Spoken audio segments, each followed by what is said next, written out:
हर माह आने वाला प्रदोष व्रत भगवान शिव की कृपा पाने का सबसे बड़ा दिन होता है।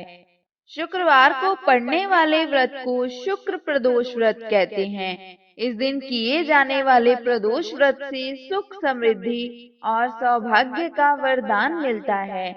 प्रदोष व्रत की पूजा शाम के समय प्रदोष काल में की जाती है। यह प्रदोष सूर्यास्त से लगभग 1 घंटा पहले का समय होता है, जो प्रदोष काल कहलाता है। धार्मिक ग्रंथों के अनुसार प्रदोष व्रत करने से भगवान शिव शंकर की पूर्ण कृपा प्राप्त की जा सकती है। इससे जीवन में किसी प्रकार का अभाव नहीं रह जाता। इतना ही नहीं, समस्त आर्थिक संकटों का समाधान करने के लिए प्रदोष व्रत अवश्य करना चाहिए। इस व्रत के प्रभाव से हर तरह के रोग दूर होकर बीमारियों पर होने वाले खर्च में कमी आती है। भगवान शिव को ज्ञान और मोक्ष का दाता माना जाता है। अध्यात्म की राह पर चलने वालों को प्रदोष व्रत अवश्य करना चाहिए। तो चलिए अब आपको सुनाते हैं शुक्र प्रदोष व्रत की कथा। एक नगर में 3 मित्र रहते थे, राजकुमार, ब्राह्मण कुमार और तीसरा धनिक पुत्र।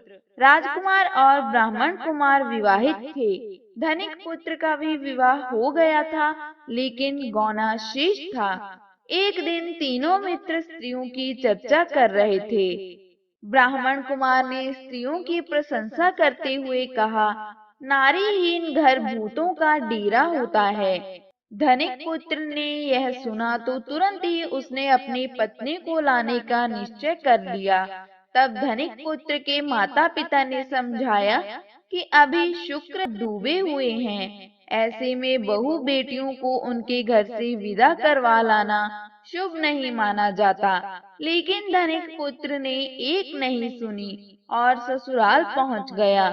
ससुराल में भी उसे मनाने की कोशिश की गई, लेकिन वो जिद पर अड़ा रहा और कन्या के माता पिता को उनकी विदाई करनी पड़ी। विदाई के बाद पति पत्नी शहर से निकले ही थे कि बैलगाड़ी का पहिया निकल गया और बैल की टांग टूट गई। दोनों को चोट लगी, लेकिन फिर भी वे चलते रहे।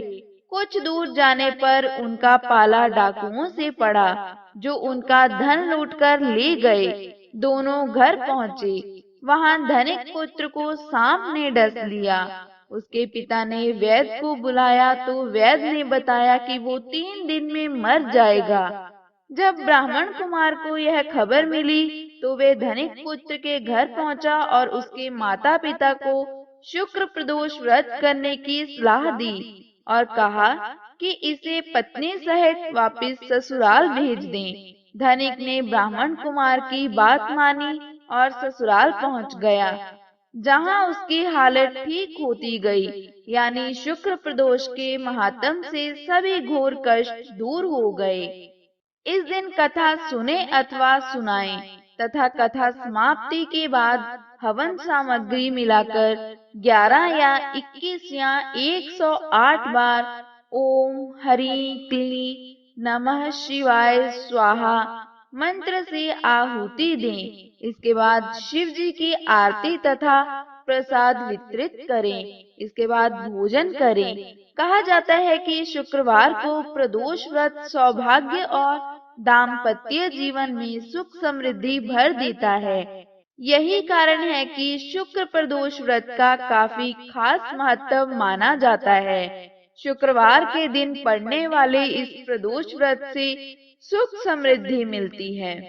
भोलेनाथ माता पार्वती से कहते हैं कि प्रदोष व्रत में जो कोई भी कथा को पढ़ता या सुनता है, उसको प्रदोष व्रत करने जितना फल प्राप्त होता है। हे भोलेनाथ, कथा पढ़ने वाले पर, सुनने वाले पर अपनी कृपा दृष्टि बनाए रखना। कथा अधूरी हो तो इसे पूरी करना, पूरी हो तो इसका मान करना।